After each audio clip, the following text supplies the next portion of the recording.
다 좋은데 우리가 예수 믿으면 행복해진다는 그러한 단어가 지금 조금 저한테 딱 꽂히더라고요. 근데 성경은 예수님 우리에게 나를 믿으면 너희가 행복해질 것이다 라는 단어를 한 번도 안 쓰셨어요. 왜? 행복은 조건이잖아요.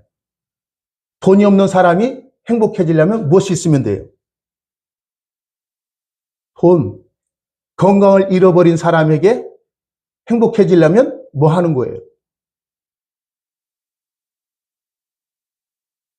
건강하는 거잖아요. 그것이 없기 때문에 우리는 불행하다라고 얘기하거든요. 성경은 우리에게 분명히 얘기합니다. 내가 너희에게 평강을 주노니 세상이 줄 수 없는 것과 비교할 수 있다 없다? 없다. 이 평화는 우리 주님이 우리에 있을 때 뺏을 자가 있다 없다? 없다는 거예요. 우리 신앙인은 행복이 아니라 평안이 나의 삶 속에 있기를 원합니다. 그래서 샬롬이잖아요. 평강이 있기를 너희에게 원하노라. 그래서 예수님께서도 부활했을 때에 제자들이 덜덜덜덜 떨고 골방에 숨어 있었잖아요. 그때 주님이 놓고 하고 들어가지 않고 쑥 들어왔으면 그러니까 제자들이 깜짝 놀랐을 거 아니에요. 어머나 할 때에 주님이 숨을 쉬시고 그이들에게 말했다는 거죠. 너에게 무엇이 있을지어다. 평안이 있을지어다. 저도 그 말씀이 태어나고 싶어요. 너희에게 평강이 있을지어다. 너희의 가정에 평강이 있을지어다. 우리가 섬기는 이 교회가 평강이 있을지어다. 이 나라가 평강이 있을지어다. 어제요, 이 나라는 두 쪽 났습니다. 예전부터 두 쪽 났습니다. 국회의사당에서 대통령 탄핵하라. 하야하라. 그리고 광화문 쪽에서도 대통령 하야하면 절대 안 된다. 이 나라가 이렇게 쑥대밭됐습니다. 그러나 이 나라와 이 민족이 우리의 가정이 세계가 하나님의 평강이 임하는 그 역사가 우리에게 필요한 때라는 거예요. 그래서 성경은 주 예수 그리스도를 따라 너희에게 은혜와 평강이 있을지어다. 사도 바울이 늘 교회에게, 개인적인 성도들에게 너희에게 은혜와 평강이 있기를 원한다라고 그렇게 선포하고 있다는 거예요. 그게 하나님께서 구약에 당신의 백성들에게 야, 대제사장들아, 내 백성에게 너희에게 내 뜻이 무엇인 줄 아느냐 할 때 민수기 6장이 있잖아요. 하나님 은혜 베푸시기를 원하고 평강 주시기를 원하노라 할지니라. 그러한 삶이 되기를 주의 이름으로 축복해요. 자, 다른 교회나 다른 데 보면 지금 성탄 준비로 여념이 없습니다. 근데 우리 교회는 그러한 환경이 조건이 되지 않기 때문에 그냥 성탄 축하 예배로 드리는데 어떤 친구가 같이 한참 새로운 같이 일하는 친구가 저한테 얘기해요. 24일 날은 일찍 끝나겠죠? 24일 날 성탄이 입으니까 저녁 오후까지는 안 겠죠? 라고 얘기해요. 왜 그랬냐 했더니 4시까지 교회를 가야 한대요. 4시까지. 왜 그랬더니 24살인가 5살 먹었거든요. 청년인데 자기가 맡은 역할이 있대요. 근데 그 축하 예배는 보통 저녁 7시에 하지 아니에요. 저는 거기 가서 맡은 역할이 있어 리허설을 하기 때문에 4시까지 가야 한다라고 얘기하더라고요. 막 들떠 있어요, 그 친구가. 아마 자기 친구 따라서 예수 믿은 지 얼마 안 됐어요. 근데 어머니 때부터 배에서 있을 때부터 뭐 했어요? 교회 나갔다 일명 못해. 엄마 뱃속 있을 때부터 하는데 어떤 친구가 그래요. 야, 너 모태 신앙인데 너 주기도문 한번 해봐 했더니 주기도문 못해요. 떠듬떠듬 하더라고요. 그런데 다 끝나고 이제는 야, 너 어머니가 신앙생활하고 너 모태 신앙이라는데 왜 주기도문 하니까 하늘에 계신 우리 아버지 웃더냐. 갑자기 벙 떼가지고요. 아무것도 생각이 안 나서요. 그냥 더듬더듬 너무 했어요. 그랬더니 그 옆에 있었던 친구가 뭐냐. 야, 너 모태신앙 하지 마라. 모태신앙이 주기도문 못하냐? 라고 얘기하더라고요. 아마 좀 떠는 것도 있겠죠. 제가 무엇을 얘기하고 싶냐면 이 땅에 우리가 신앙생활하는 그러한 많은 사람들이 있는데 그 신앙 속에 바른 신앙의 자리에 서지 아니하면 우리는 왜곡된 신앙을 흐를 수밖에 없다는 거예요. 자, 보세요. 한 사건을 우리가 봅니다. 대한민국 한 사건을 보는데 서로 보는 사건은 하나죠. 근데 이해하는 사람은 서로 달라요, 같아요. 한 사건을 우리가 봤죠. 계엄령이라는. 근데 한 사람들은 이것이 옳다, 한 사람들은 이것이 옳다. 그러면 다 지들이 옳은 거예요. 근데 옳은 대로 행하는 거예요.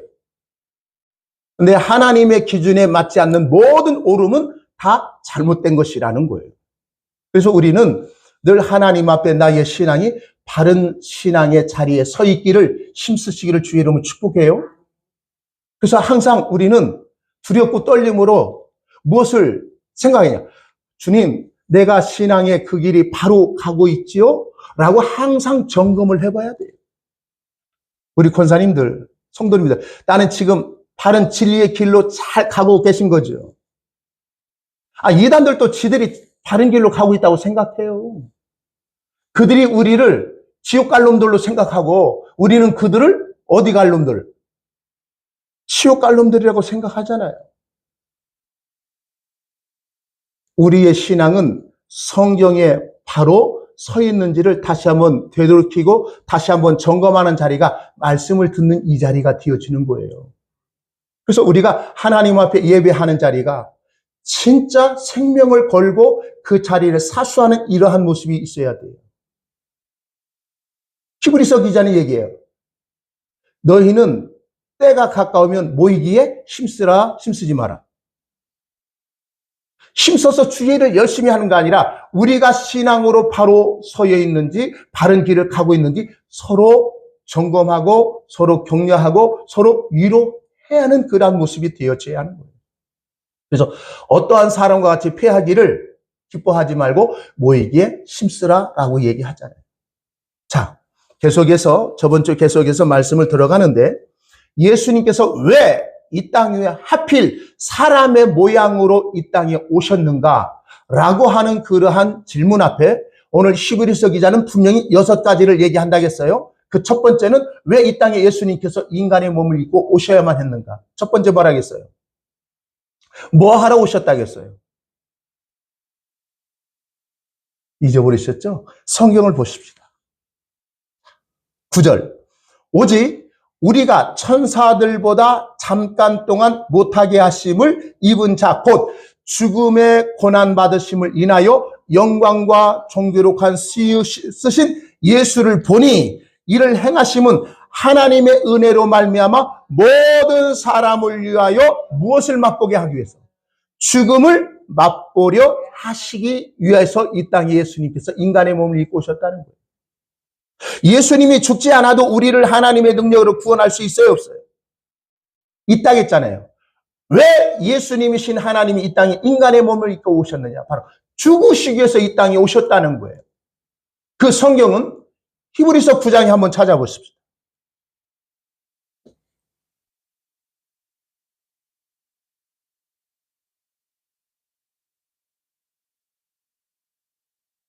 (15절로) 16절, 17절 봅니다. 천천히 한번 보겠습니다. 이를 인하여 그는 새 언약의 중보니 이는 첫 언약 때의 범죄한 죄를 속하려고. 첫 언약 때, 이 첫 언약은 실패했어요, 성공했어요? 첫 언약은요, 아담과 하와가 있을 때의 에덴동, 이 선악을 알게 하는 나무 열매를 따먹으면 정령 죽으리라. 근데 그 열매를 따먹었어요, 안 따먹었어요? 따먹었죠. 따먹지 않았으면 새 언약이 필요 있어요, 없어요? 없다는 거예요. 자, 그러나 첫 언약 때에 범죄하는 죄를 뭐 하려고? 속하려고, 속죄하려고 죽으사 부르심을 입은 자로 하여금 영원한 기업의 약속을 얻게 하려 하심이라 그랬다는 거예요. 영원한 기업의 약속이 뭐예요? 영원한 하나님의 나라, 그 나라잖아요. 그것을 기업으로 얻기 위하여 예수가 이 땅에 오셔서 뭐 하셔야 한다는 거예요? 죽어야 한다. 왜 죽어야 하나? 16절. 유언은 유언한 자가 죽어야 돼요? 살아야 돼요? 자, 유언장을 쓰잖아요. 우리가 살았을 때. 혹시 권사님들 유언장을 써놓고 계신가요? 뭐 있어야 써놓지. 지들이 알아서 전부 다. 근데 돈이 많이 있는 사람들은 뭐 해요? 죽기 전에 무엇을 쓰죠? 유언장. 그 땅 5만 평은 큰아들 거. 그 집은 둘째 아들 거. 그 별장은 막내 딸 거. 라고 이렇게 쓰는 거죠. 그리고 그 아내는 또 이렇게 주는 거. 근데 살아있을 때는, 유언한 자가 살아있을 때는 그 유언장이 효력이 없어요. 그런데 그 유언한 사람이 유언장을 쓰고 그 사람이 죽은 후에야 그 유언장이 효력이 있어요, 없어요? 있다는 거예요. 우리가 말씀에 보면 그냥 유언은 16절 유언한 자가 죽어야 되나니 할 때 그 유언 바로 앞에 일자라고 써 있죠. 1. 그 성경은 맨 밑에 보면 뭐라고 합니까? 언약. 이 언약은 유언한 자가 죽어야 효력이 발생한대요. 언약은요, 약속을 얘기하는 거예요. 혹여나 그 창세기 15장에 보면 하나님께서 아브라함에게 아브라함아 너하고 나하고 언약을 맺자라고 얘기해요. 그리고 짐승을 갖다가 잡아가지고 반절을 딱 잘라가지고 그렇게 놓아라 준비해요. 그런 후에 이 아브라함이 깊은 잠을 자고 있을 때 횃불 사이에 하나님께서 그 쪼개놓은 그러한 재물 사이에 홀로 지나가세요. 이 쪼갠다라는 것은요, 카라트예요. 언약하다, 약속하다, 맹세하다. 이 언약을 뭐예요? 지키지 않는 것은 너는 두 쪽 난다는 거예요. 이게 두 쪽 나면 죽는다는 거예요. 즉, 하나님은 우리에게 언약을 맺으셨죠. 약속을 하셨죠. 이게 성경이라는 거예요. 하나님의 말씀이 약속이라. 그 말씀을 이루시기 위해서는 그분이 뭐 해야 한다요? 죽어야 한다는 거예요. 그 약속은 하나님의 영원한 택한 백성들을 영원한 하늘나라의 기업을 주려고 하는 사람을 택했어요, 안 택했어요? 택했다는 거예요. 그들의 죄로 인하여 그 하나님의 언약을 지키지 못했는데 하나님신 예수님이 그 언약의 말씀을 뭐해요? 죽음으로 말미암아 이루신 거예요. 그래서 십자가에 죽으시려고 이 땅에 오신 줄 믿으시기 바랍니다. 그래서 하나님이신 예수님이 인간의 몸을 입고 오신 것은 바로 죽기 위해서 오셨다는 거예요. 그 죽음이 없으면 우리는 구원을 받을 수 있어요, 없어요? 영원한 하나님의 기업을 얻을 수 있어요, 없어요? 없다는 거예요. 그래서 그분이 이 땅에 오신 날이 바로 성탄절, 메리 크리스마스, 기쁘다? 누가 오셨다? 구주 오셨네. 할렐루야. 두 번째, 왜 예수님께서 인간의 몸을 입고 이 땅에 오셨다겠죠? 14절 말씀 보세요. 잘 있었어요? 한번 보겠습니다. 다 같이 14절 한번 읽겠습니다. 시작. 자녀들은 혈육이 함께 속하였음에 그도 또한 한 모양으로 혈육이 함께 속하심은 사망으로 말미암아 사망의 세력을 잡은 자 곧 마귀를 어떻게 하기 위해서? 없이 하시기 위해서 이 땅에 있어요. 이 마귀를 없앤다는, 이 요한일서 3장 8절에 마귀를 멸하시기로 오셨다 하는데 예수님 이 땅에 십자가에 죽으시면 마귀가 없어졌어요? 날뛰잖아요. 우리가 어떠한 일을 되면 또 역사한다. 역사하네. 사단이 또 역사하네. 마귀 새끼가 역사하네. 이러잖아요. 예수님 이 땅에 하나님의 아들로서 이 땅에 오셨는데 인간의 몸으로 이 땅에 오신 것은 바로 사망으로 말미암아 사망의 세력을 잡은 자 곧 마귀를 없이 한다는 것은 완전히 없애버린다는 거, 소멸시킨다는 것이 아니라 이 없이 하다라고 하는 말을 제가 찾아보니까 어떠하니? 무력화하는 거예요. 무력화시키는 거예요. 상대방이 어떠한 강한 힘을 있는데 그 힘을 완전히 쓰지 못하도록 제압하는 거잖아요. 그게 무력화시킨 거예요. 즉, 사단은 우리에게 처음에 사망이라는 죽음을 가져왔지만 예수님이 십자가의 죽으심으로 말미암아 우리에게는 이제는 육체의 죽음은 죽을 거예요. 근데 그 사망이 우리를 주장할 수 있다, 없다? 없다는 거예요. 그래서 예수님이 이 땅에 오신 것은 마귀를 없이 하기 위해 이 땅에 오셨다는 거예요. 자, 그래서 제가 고린도후서 5장 4절인가요? 죽을 것이 생명을 삼킬 수 있다 없다? 없다겠잖아요. 자, 우리는 지금 살았어요, 죽었어요? 죽었어요? 아, 죽었으면 못 오시지. 다 지금 전부 다. 우리는 지금 지금 살았기 때문에 여기에 온 거 아니에요. 근데 살아있는 내가 이 죽음이 나를 살아있는 것을 삼키면 나는 죽는다고 생각하잖아요. 근데 성경 그렇게 얘기하잖아요. 생명이 무엇을 삼키는 거예요? 사망을 삼켰기에 그 사망이 우리를 주장할 수 있다 없다? 없다는 거예요. 우리의 육체는 언젠간 죽어요, 살아요? 언젠가는 죽어요. 그런데 그 죽음이 나를 무력화시킬 수 있다 없다? 없다. 왜? 예수님이 십자가상에서 이 사망의 세력을 잡은 자 곧 마귀를 없이 했다는 사실을 우리는 믿는 거예요.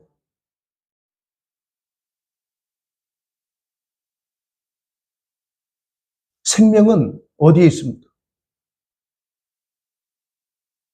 네 안에 있어요?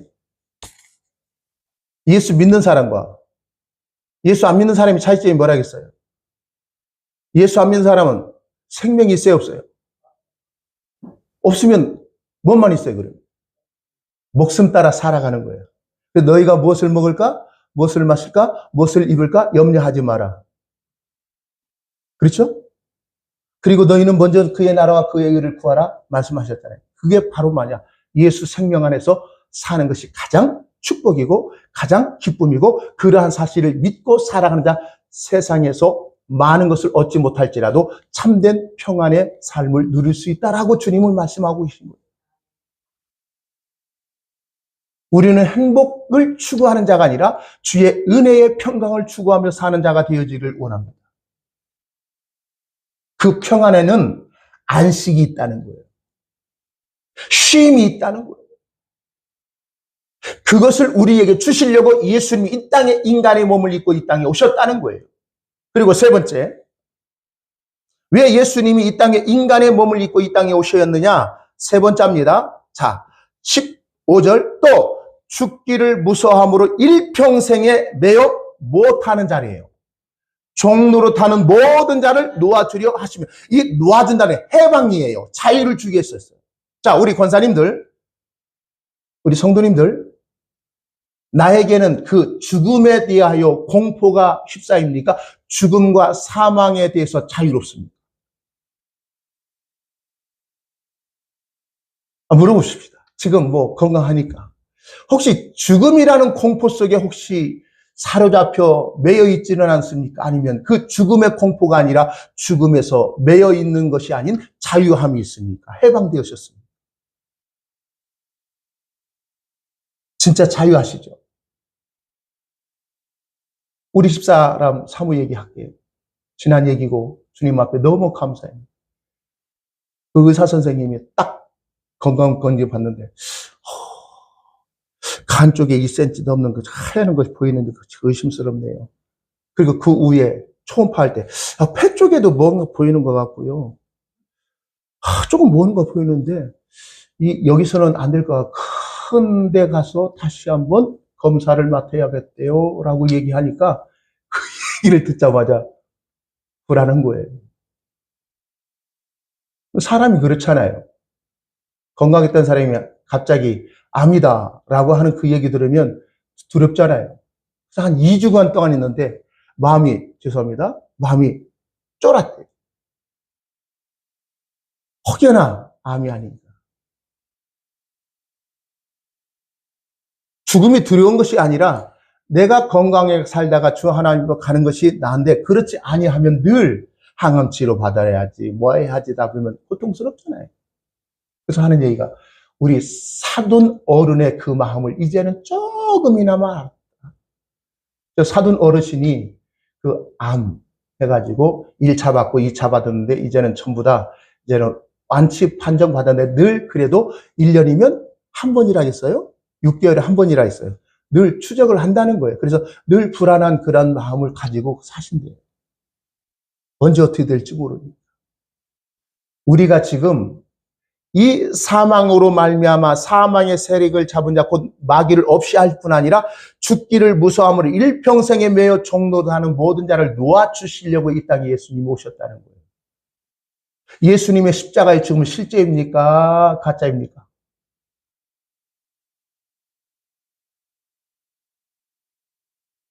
예수님은 하나님인데 어떻게 죽냐?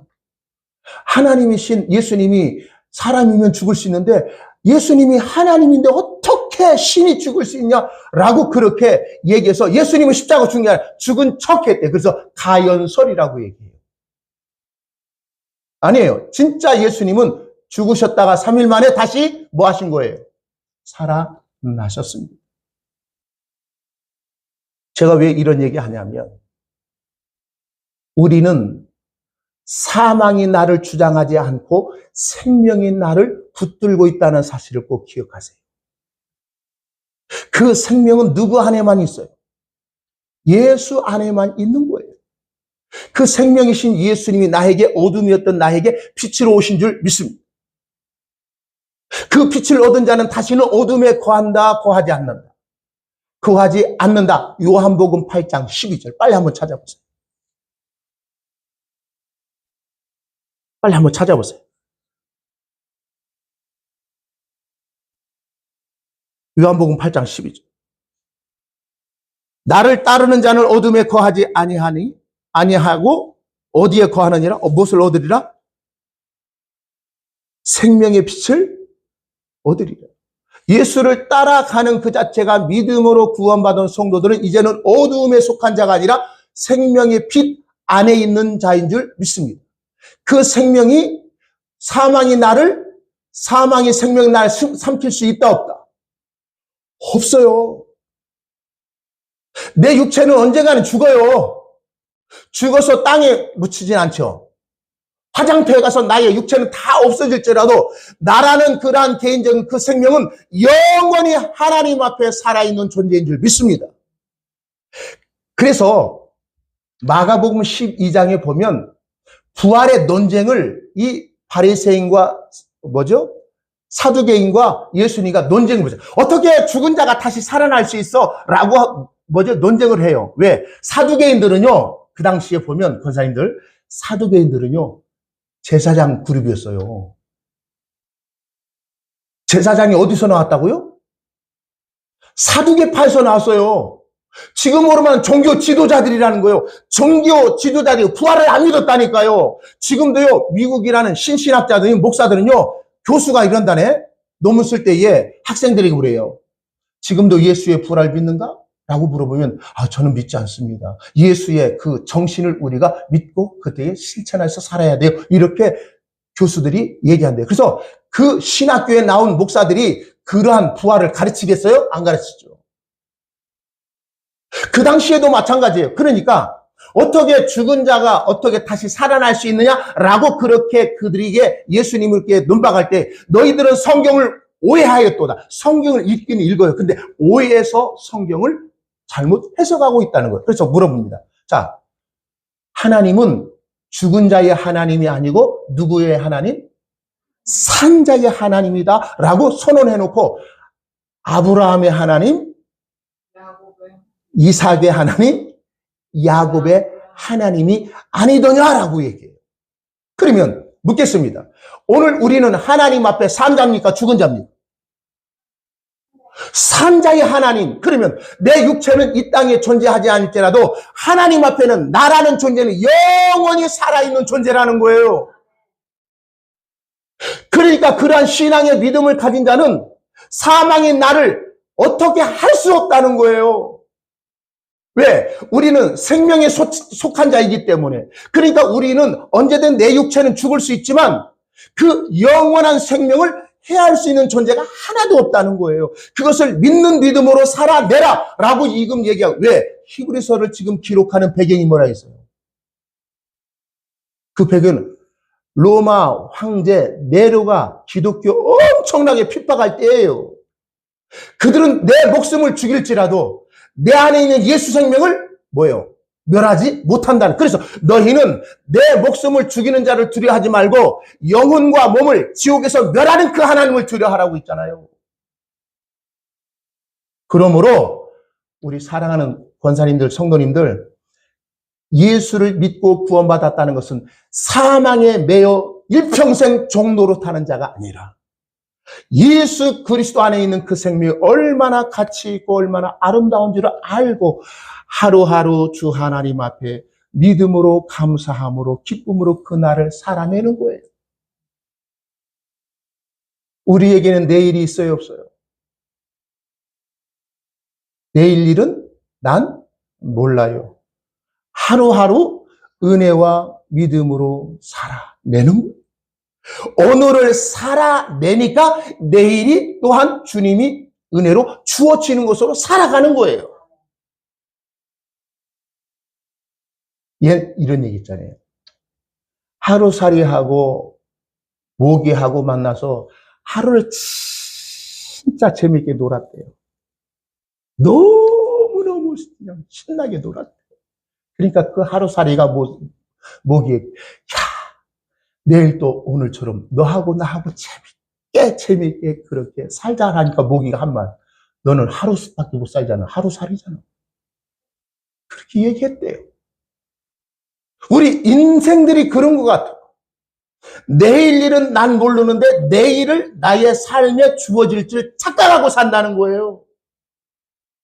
아니에요. 오늘 하나님이 나의 삶을 하루를 주셨다면 그 하루 아니라는 그러한 시간과 그러한 날들을 주님이 나에게 생명 주신 그 은혜가 얼마나 크고 놀라운지를 잊지 않고 믿음을 따라 나의 삶의 터전에 최선을 다하여 우리가 해야 할 그 일들을 하면서 살아내는 거예요. 아휴, 오늘만 날이냐? 내일 또 있잖아. 이거는 하나님 무시하는 거예요. 하나님이 우리에게 주신 은혜 가운데 하나가 우리가 언제 죽을지 모르는 그날을 우리에게 주신 것이 은혜라는 거예요. 왜 그렇게 했을까요? 왜 비밀로 붙였을까요? 너의 하루의 삶을 의미 있게 살아라. 하루의 삶을 그냥 대충 살다가 내일 열심히 하지 라고 하는 그러한 생각을 저버리고 오늘 하루의 삶을 우리가 해야 할, 내가 살아야 할 삶의 몫을 잘 살아내라는 거예요. 그래서 예수 믿는 사람들은요, 하루하루를 개떡같이 살면 안 되는 거예요. 최선을 다하여 힘써 그 하루를 의미 있게 살아가시기를 주의 이름으로 축복합니다. 그 의미는 첫 번째는 예수를 믿는 믿음으로 살아내는 거예요.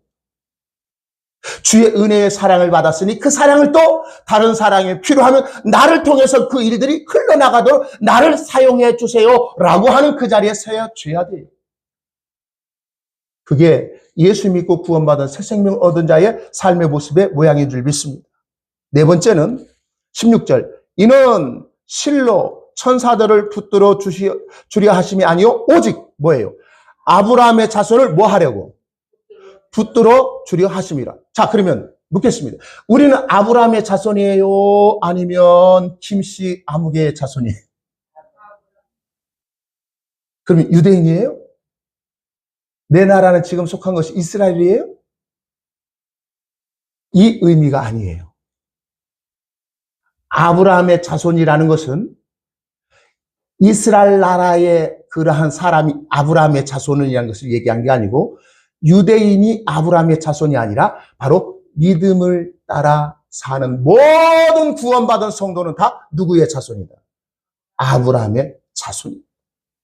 그 아브라함의 자손은 구원받은 하나님의 백성들을 뭐 하려고 하나님이 붙들어 주시기 위해서 그렇다. 이 붙들어 주신다는 것은요, 바로 보호를 얘기하고 있어요.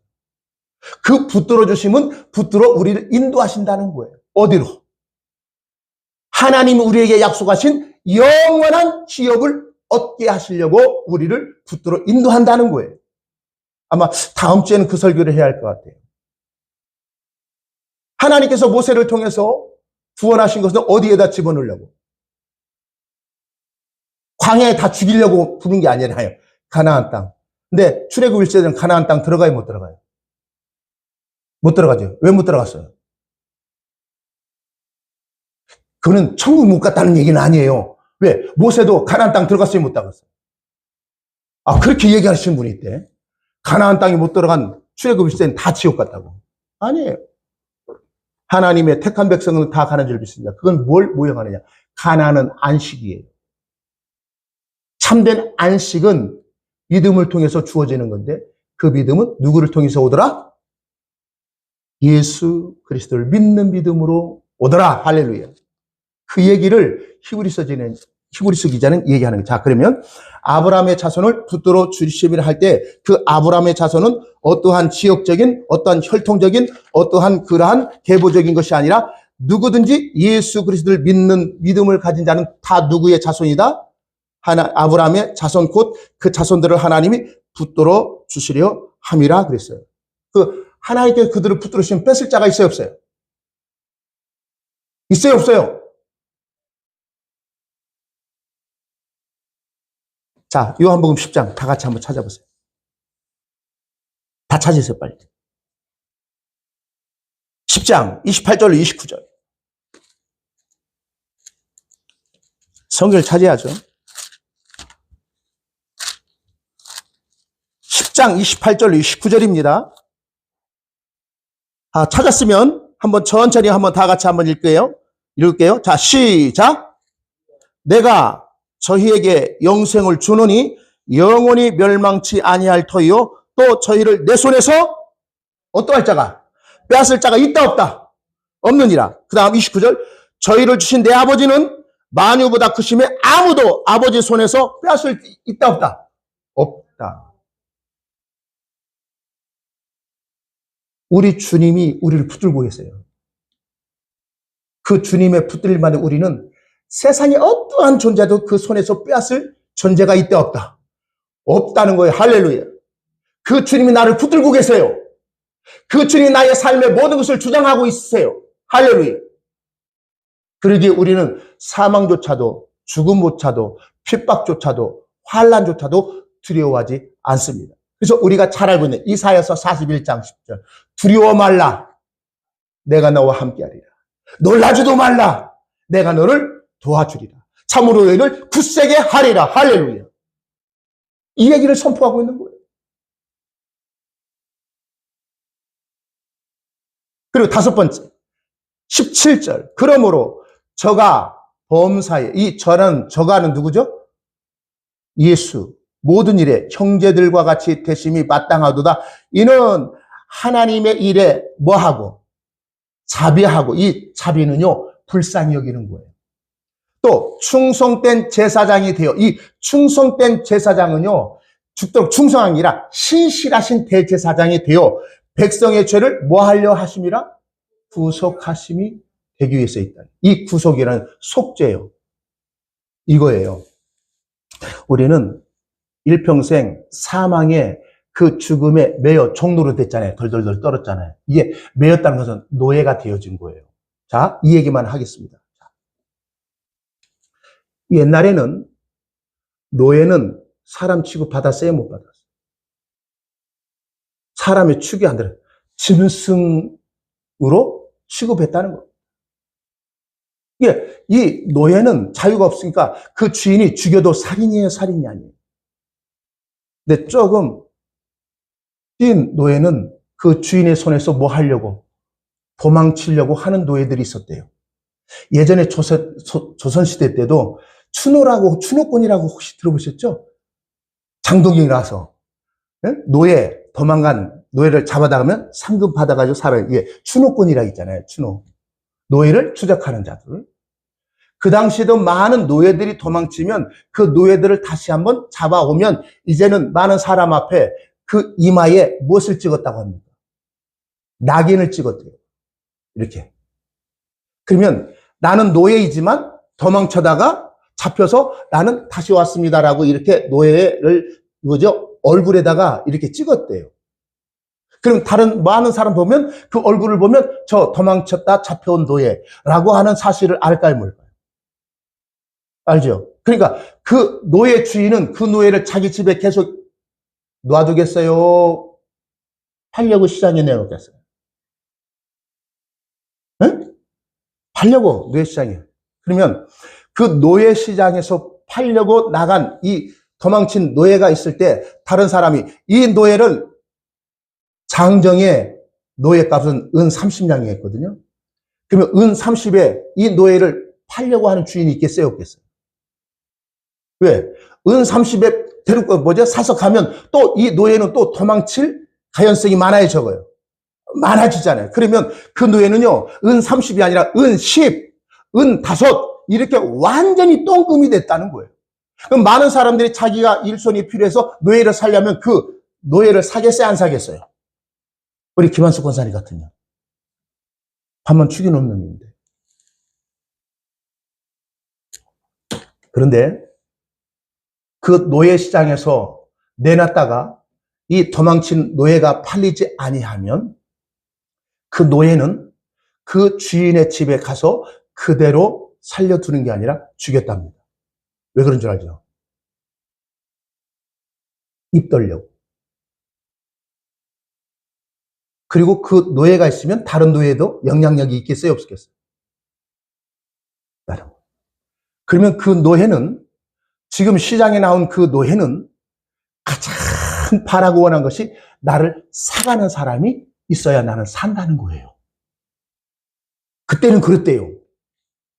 근데 모든 사람이 그 사람을 눈에 찾지도 않고 그 사람을 살려고 하는 사람 아무도 없을 때에 어떤 한 사람이 딱 와서 주인에게 얼굴을 보고 그 노예를 얼굴을 보고 그 한 사람이 그 주인에게 그 노예를 사는 값을 지불했다는 거예요. 그때 다른 사람이 왜 사? 저거 사면 또 도망칠 텐데 손해볼 텐데 왜 사? 라고 그렇게 얘기를 할 거 아니에요. 같이 친구 갔는데 다른 사람은 다 그냥 지나가는데 내 친구가 이 노예 내가 사겠어 하면 말리겠어요? 권장하겠어요? 그거 사면 당신 너 손해보잖아. 왜 뭐 들어 사? 라고 그렇게 분명히 할 거예요. 비난을 하지 않아도 뭐라고 할 거예요. 말릴 거예요. 근데 그 주인은 아니다. 내가 이 주인을, 이 노예를 사겠다 하고 돈을 지불하고 그 노예를 이제는 샀어요. 그러니까 그 노예가 이제는 누구를 따라가야 돼요? 자기를 산 주인을 따라가야 할 거 아니에요. 그때 그 주인이 얘기해요. 너는 이제는 해방이다. 노예가 아니라 나는 너를 자인으로 그렇게 살도록 너를 해방시켜줄게 라고 얘기했다고 합시다. 그 노예에게는 뭐 하겠어요? 죽음 앞에서 살아난 거잖아요. 나는 오늘 팔리지 않으면 나는 죽는 인생인데 나를 살려준 그 인생을, 나를 살려준 그 주인을 향하여 나는 너의 주인의, 노예로서 주인이 아니라 너는 이제는 자유롭게 살아. 라고 했다면 그 노예는 신난다 나는 살았다 하고 지 갈 길을 가겠어요? 아니죠. 자유인이지만 나는 당신을 위해서 평생 당신의 말에 순종하며 살겠습니다. 라고 따라가는 것이 인간의 도리가 아니겠느냐는 거예요. 쓸모없는 그 노예를 사신 분이 바로 누구라고요? 예수 그리스도. 예수 그리스도가 너는 죽을 수밖에 없는 그러한 자리에 있지만 내가 십자가의 죽음으로 너는 이제는 일평생 사망의 종노릇 한 것이 아니야. 노예가 아니라 너는 자유다. 너는 이제는 해방됐다. 라고 선언하고 이제는 나의 생명 안에 거하는 그 안에 있기를 원한다라고 주님은 말씀하고 싶은 거예요. 그 일을 위해서 예수님은 친히 자비하시고 충성된 대제사장이 되어 나를 구속하시려고 이 땅에 오신 줄 믿으시기 바라요. 마지막 6번째 18절 자기가 예수님이 시험을 받아 무엇을 당하셨은지 고난을 당하셨은즉 시험 받는 자를 뭐 하라고요? 능히 뭐 하신대요? 도우시느니라. 할렐루야. 보세요. 우리의 아픔은요. 그 아픔을 당하고 그 아픔을 이겨낸 사람이 다른 사람의 아픔을 알까요, 모를까요? 자, 우리 권사님들, 예수님은 나의 어려움을 아실까요, 모르실까요? 나의 연약함을 아실까요, 모르실까요? 예수 믿지만 쓰러지고 넘어지고 자빠질 때가 있어요, 없어요? 실수할 때도 있잖아요. 내가 권사인데, 목사인데, 사모인데, 그러면 안 되는데, 그럴 때가 있어요, 없어요? 그때 예수님은 그를 향하여 정죄하실까요? 정죄하지 않을까요? 정죄는요, 바로 사탄 마귀가 정죄하는 거예요. 그 정죄는, 목사가 돼가지고 그따위로 살아? 네가 목사야? 이게 정죄가 오는 거예요. 네가 사모인데 그렇게 할 수 있어?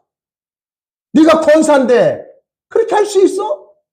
라고 하는 것이 사단 마귀라는 거예요. 너희들이 그따로 살고서 죽어서 천국 가기를 원하냐? 그렇게 살면 천국 못 가. 이게 정죄하는 거예요. 그러나 나의 연약함과 나의 나약함을 아시는 그 주님께서 나를 정죄하는 것이 아니라 너 그따로 살면 너 나 버린다 라고 하는 것이 아니라 그래, 내가 너의 고통을 알고 너의 연약함을 알지. 사랑하는 딸아, 사랑하는 아들아, 내가 너와 함께하니 다시 한번 믿음으로 살아내라 라고 위로하시고 격려하신다는 거예요.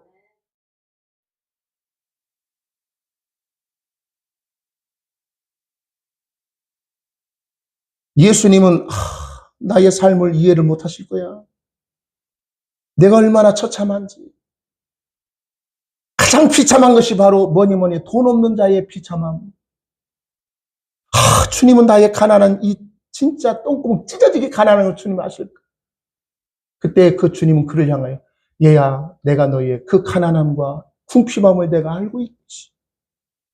애비 없는 자식이라고 얘기하는 그 얘기를 들으면서 나는 자랐다. 그 당시에 가장 하층민이 바로 목수 그룹이었대요. 그 하루하루 목수일을 잡지 못하면 그 다음날 굶어야 하는 그러한 굶주림을 하셨대요. 그럴 때에 얘야, 너 배고프니 나도 그 배고픔을 안다. 그러나 그 배고픔 속에서도 인내하라. 믿음으로 살아내라. 나도 그러한 삶을 내가 살았지 않느냐. 그러나 그러한 삶 속에서 결코 죄를 범하는 일을 하지 말라는 거예요. 죄를 범하는 것은 그 어렵고 힘든 것 때문에 믿음의 자리에서 떠나지 말라는 거예요. 내가 너를 함께 하겠다는 거예요. 내가 너를 도와주겠다는 거예요. 힘내라 나의 백성들아. 그래서 히브리서 기자는 얘기하네. 믿음이 없이는 주님을 기쁘시게 할 수 없다. 그 믿음을 가진 자는 믿음의 주요 온전케 하신 누구를 바라보는 믿음이다. 주님을 바라보는 것이다. 그 주님은 나의 고통당할 때 주님은 나와 함께 하시고 내가 어렵고 시름을 당할 때에 우리 주님 같이 하시면서 우리에게 위로의 평강의 말씀이 주어지는 줄 믿습니다.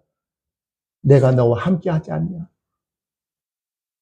내가 너를 도와줄 것이니 그 믿음의 자리에서 떠나지 마라. 그래서 시편 기자는 얘기해요. 방백들을 의지하지 말래요. 세상에 힘 있는 자를 찾지 말래요.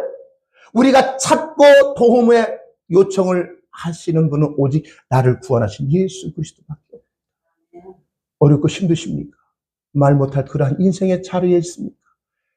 그때에 주님 앞에 나아가 무릎을 꿇고 주여 나는 할 수 없으니 주님 나를 불쌍히 여겨주시고 주님 나를 긍휼을 베풀어 주옵소서라고 하는 그 자리에 세워지기를 주의 이름으로 축복합니다. 그래서 예수님께서 이 땅에 인간의 몸을 입고 오신 이유 6가지를 얘기했어요. 첫 번째 뭐라고요? 죽음을 맛보기 오셨다. 두 번째는 뭐라겠어요? 잊어버리셨죠? 14절. 사망의 세력을 잡은 자 곧 마귀를 없이 하려고. 마귀의 세력을 무력화하기 위해서 이 땅에 오셨다. 죽음에서 덜덜덜 떠는 자에게 자유를 주시려고. 또 천사를 붙들어 주심이 아니라 다윗의 자손을 붙들어 주시기 위해서. 우리의 모든 죄를 대속해 주시고. 마지막으로 내가 너희를 돕기 위해서 이 땅에 왔다. 그 사실을 우리가 믿는다면 기쁘다 구주셨다 라고 하는 그날이 우리에게 영광된 날이 되어지기를 주의 이름으로 축복합니다. 기도합니다.